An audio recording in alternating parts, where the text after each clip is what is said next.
जय हिंद दोस्तों, आपका अपने गुरुकुल में स्वागत है।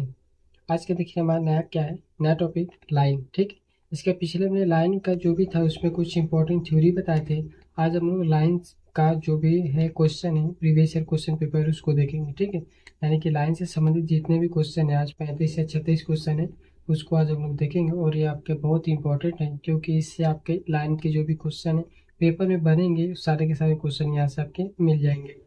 तो देखिए हमारा जो पहला क्वेश्चन है, यदि इकाई में, ठीक है, यदि इकाई में एक या अधिक गतिशील भाग है तो, ठीक है, देखिए क्या है पहला क्वेश्चन। यदि इकाई में एक या अधिक गतिशील भाग है तो गतिशील भागों की चरम स्थितियां निम्न प्रकार से दर्शाई जाती है। सतत पतली रेखा, सतत मोटी रेखा, लंबी धाराशायी दोहरी बिंदीदार संकरी रेखा या सतत लहरदार रेखा। तो इसका आंसर हो जाएगा सी, लंबी धाराशायी दोहरी बिंदीदार संकरी रेखा। ठीक है, देखिए अगला क्वेश्चन है, हैचिंग रेखाएं किस कोण पर झुकी होती हैं। हैचिंग रेखाएं किस कोण पर झुकी होती हैं, तो यह 45 डिग्री पे। ठीक, कितने 45 डिग्री कोण पर ये झुकी होती है। हैचिंग रेखा हुआ होता है जिससे कि आपका कुछ रेखाएं होती है ना, कि जैसे मान लीजिए बना इस तरह से, हैचिंग रेखा का ये इस तरह से जो होता है, ठीक है, तो ये कितने डिग्री पर होता है, यह 45 डिग्री कोण पर होता है। ठीक, यानी कि ये जो कोण कितने पर होगा, 45 डिग्री कोण पर झुका होता है। ठीक, अगला क्वेश्चन देखिए, किसी लंबे भाग ड्राइंग में कम स्थान में प्रदर्शित करने हेतु किस किस्म की रेखा उपयोग में लाई जाती है। विमांकन रेखा, बिंदुदार रेखा, शॉर्ट ब्रेक रेखा, सतत पतली टेढ़ी मेढ़ी रेखा। तो किसी क्या है कि किसी लंबे ड्राइंग में कम स्थान में प्रदर्शित करने हेतु किस किस्म की रेखा का उपयोग करते हैं, तो हम लोग सतत पतली सीधी टेढ़ी मेढ़ी रेखा का उपयोग करते हैं। ठीक है, यानी कि हमारा ऑप्शन नंबर डी करेक्ट होगा, सतत पतली सीधी टेढ़ी मेढ़ी रेखा।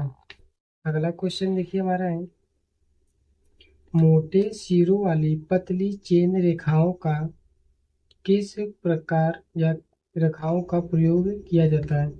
मोटे सिरों वाली पतली चेन रेखाओं का प्रयोग किया जाता है किसके लिए, कटिंग प्लेन के लिए या समांतर रेखाओं के लिए, संलग्न बाहरी रेखा के लिए या हैचिंग रेखा के लिए। तो मोटे सिरों वाली पतली चेन रेखाओं का प्रयोग कटिंग प्लेन के लिए किया जाता है। ठीक है, कटिंग प्लेन के लिए ऑप्शन नंबर ए जो होगा करेक्ट आंसर होगा इसका। देखिए अगला क्वेश्चन है, 5 नंबर है, क्या है कि अदृश्य रेखाओं को दर्शाने के लिए कौन सी रेखा प्रयोग में लाई जाती है। अदृश्य रेखा को दर्शाने के लिए हम लोग बिंदुदार रेखा का उपयोग करते हैं। ठीक है, बिंदुदार रेखा द्वारा हम लोग अदृश्य रेखा को प्रदर्शित करते हैं। देखिए अगला क्वेश्चन है, इस लाइन का उपयोग विवरण देने के लिए, इस यहाँ क्या होगा, किस होगा। ठीक है, यानी कि इस लाइन का प्रयोग विवरण देने के लिए किया जाता है। लीडर लाइन का, डायमेंशन लाइन का, एक्सटेंशन लाइन का, या कोई नहीं। तो हम लोग विवरण देने के लिए डायमेंशन लाइन का उपयोग करते हैं। ठीक है, किसका, डायमेंशन लाइन का।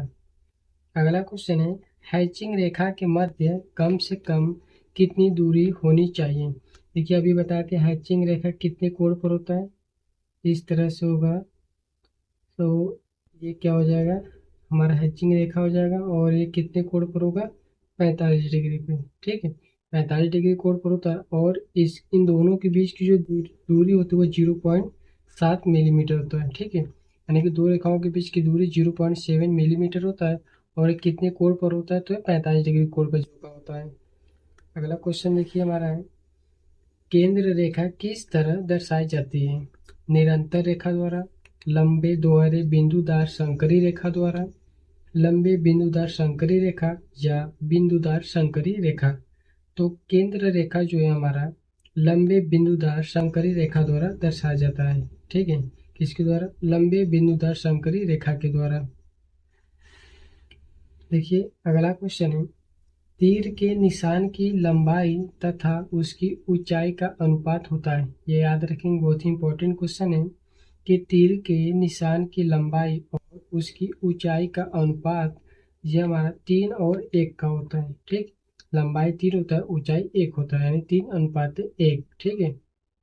अगला क्वेश्चन है 10 नंबर है कि चित्र में दिखाई गई रेखा है, ये देखिए रेखा है हमारा, ये रेखा का नाम बताना कौन सा है।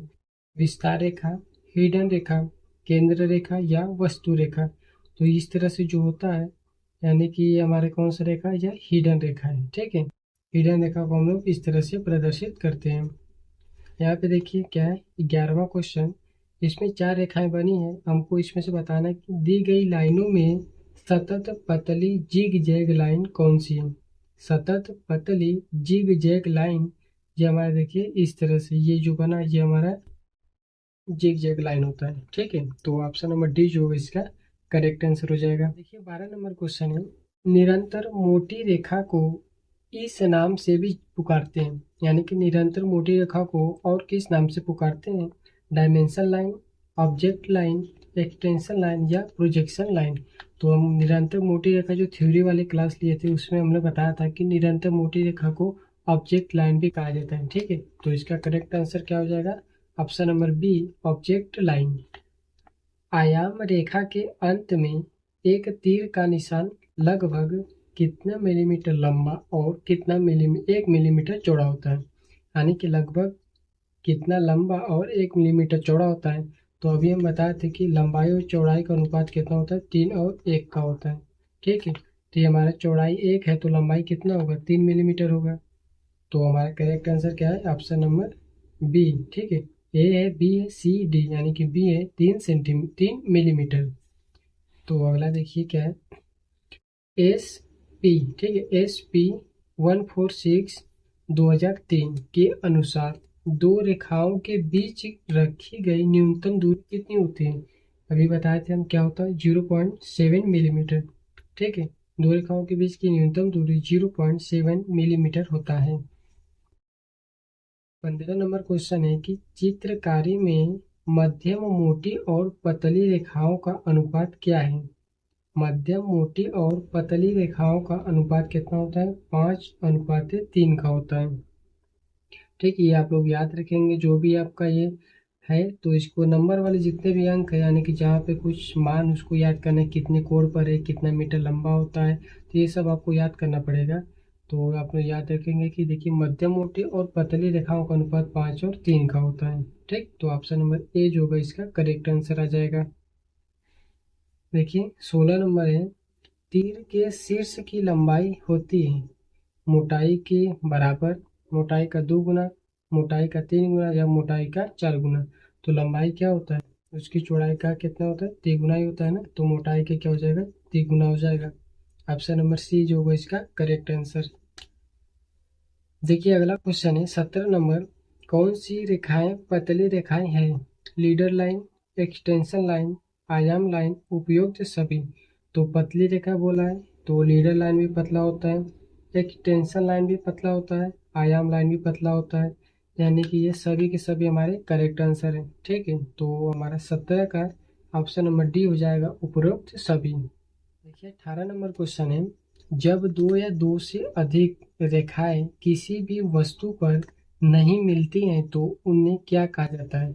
जब दो या दो से अधिक रेखाएं किसी भी बिंदु पर नहीं मिलती तो उनको हम लोग समांतर रेखा कहते हैं। ठीक है, क्या कहते हैं, समांतर रेखा। क्यों, क्योंकि इन दोनों के बीच की दूरी बराबर होती है और यह एक दूसरे को नहीं काटती हैं। अगला क्वेश्चन देखिए 19 नंबर है, ड्राइंग में प्रयोग की जाने वाली कुछ रेखाएं एक बिंदु पर मिलती हैं तथा कुछ रेखाएं कभी भी किसी बिंदु पर नहीं मिलती हैं। तो जो रेखाएं किसी भी बिंदु पर नहीं मिलती हैं वे क्या कहलाती हैं, तो उनको समांतर रेखा कहते हैं, अभी बताए थे। ठीक, उनको समांतर रेखा कहते हैं। देखिए अगला क्वेश्चन 20 नंबर है, नीचे चित्र में रेखा का प्रकार की पहचान कीजिए। देखिए ये रेखा है, ठीक, 1 2 3 4 रेखा खींचा है, इन दोनों के बीच की दूरी बराबर है। ठीक, जब दो रेखाओं के बीच की दूरी समान हो या बराबर होती है तो वह रेखा हमारा क्या है, वो समांतर रेखा होती है, क्योंकि यह एक दूसरे को काटेगी नहीं, ये सीधा सीधा ऐसे चलता ही जाएगा। तो ये हमारा क्या हो जाएगा, समांतर रेखा हो जाएगा। ठीक है, तो ऑप्शन नंबर सी जो होगा इसका करेक्ट आंसर हो जाएगा। देखिए 21 नंबर क्वेश्चन है कि क्षैतिज तल पर खड़ा व्यक्ति क्षैतिज तल से रेखा बनाता है। यदि कोई व्यक्ति क्षैतिज तल पर खड़ा है तो खड़ा क्षैतिज तल पर खड़ा व्यक्ति क्षैतिज तल से हमेशा लंबवत रेखा बनाएगा। ठीक, कौन सा रेखा बनाएगा? तो लंबवत रेखा।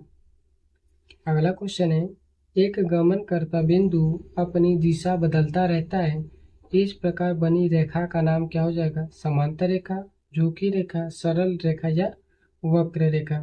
तो क्या है कि देखिए बिंदु अपनी दिशा बदलता रहता है, तो ये हमारा कौन सा रेखा होगा? वक्र रेखा हो जाएगा।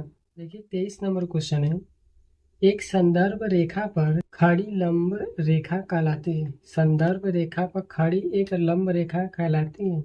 तिर्यक रेखा, क्षैतिज रेखा, समांतर रेखा या ऊर्ध्वाधर रेखा। तो क्या कहलाती है? संदर्भ रेखा पर खड़ी लंब रेखा ऊर्ध्वाधर रेखा कहलाती है। ठीक है, कौन सा? ऊर्ध्वाधर रेखा। देखिए अगला क्वेश्चन है, स्थिर पानी की ऊपरी सतह के समानांतर खींची गई रेखा कहलाती है, तो इसको क्षैतिज रेखा कहते हैं। ठीक है, स्थिर पानी के ऊपरी सतह के समानांतर खींची गई रेखा हमारा क्षैतिज रेखा होता है। देखिए 25 नंबर क्वेश्चन है, एक सीधी रेखा खींची जाती है क्षैतिज ऊर्ध्वाधर दो बिंदुओं के बीच या दो दिए गए बिंदुओं के कम से कम दूरियों के बीच।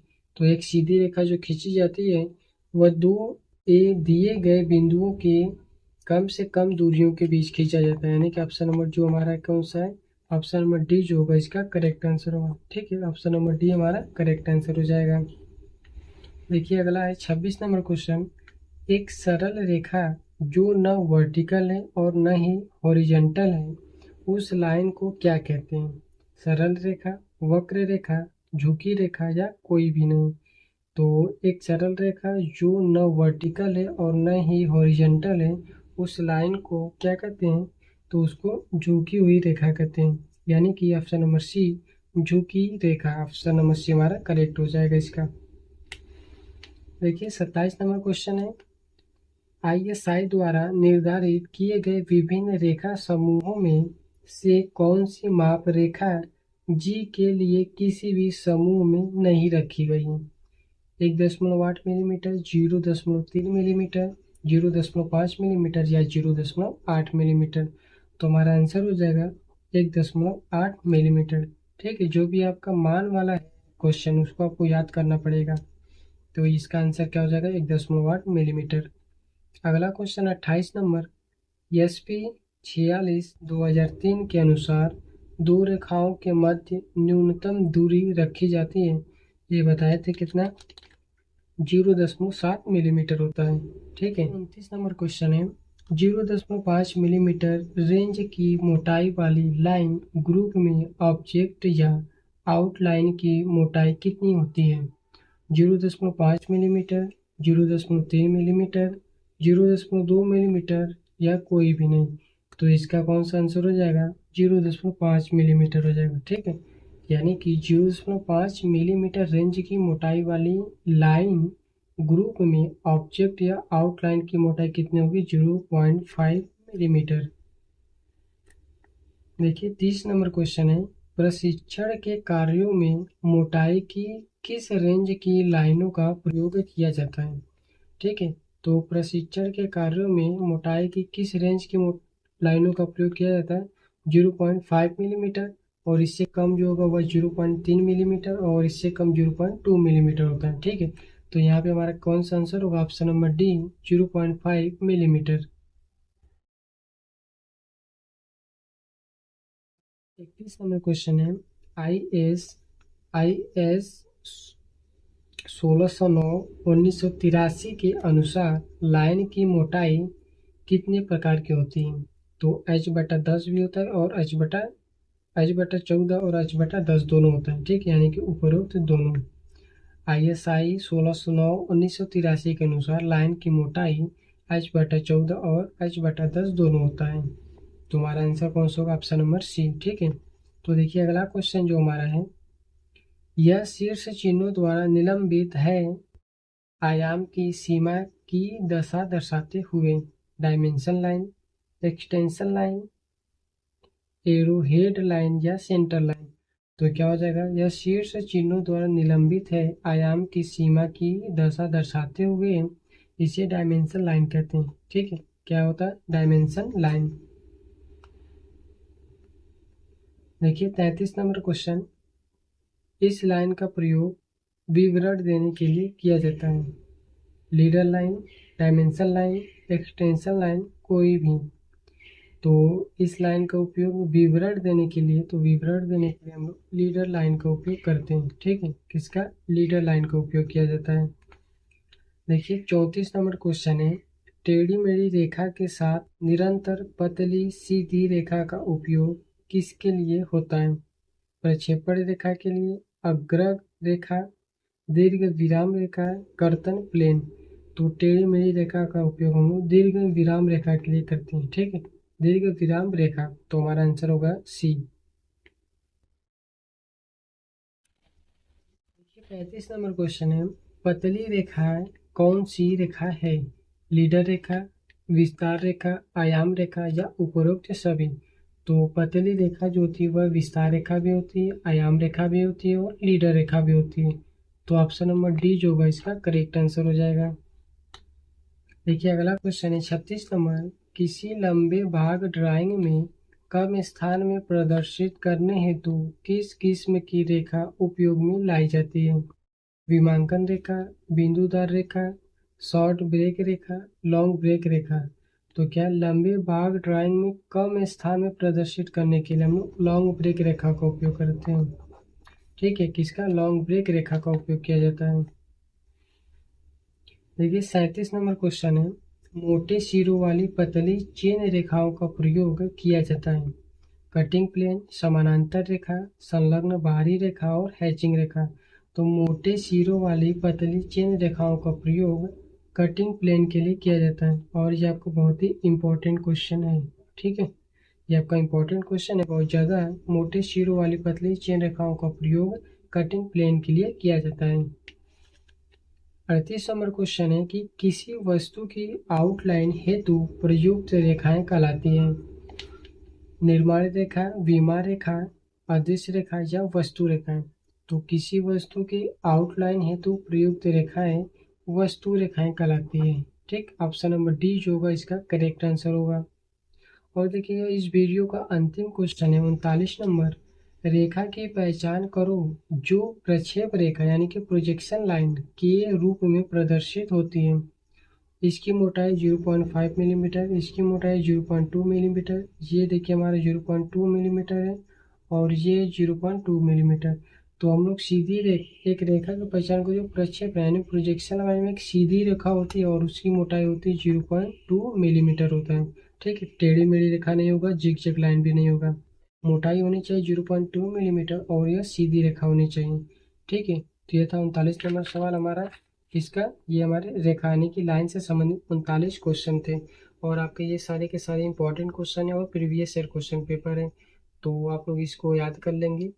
तो आई होप कि आप लोगों को वीडियो अच्छा लगा हो। यदि वीडियो पसंद आए तो वीडियो को लाइक करें, चैनल को हमारे सब्सक्राइब करें और यह वीडियो अपने सारे दोस्तों को भी शेयर करें। Thank you.